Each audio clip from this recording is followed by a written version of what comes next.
For making the uninode, or also called the Duncan node, you have to create a S shape with your rope. Then you take the running hand and you pass it under the standing part. You have now create a little loop here. So what you are going to do, we are going to put the running hand around the standing part, sometimes like this, 3-4 times.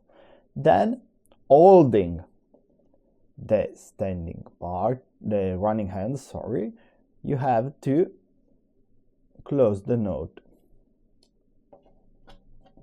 little by little.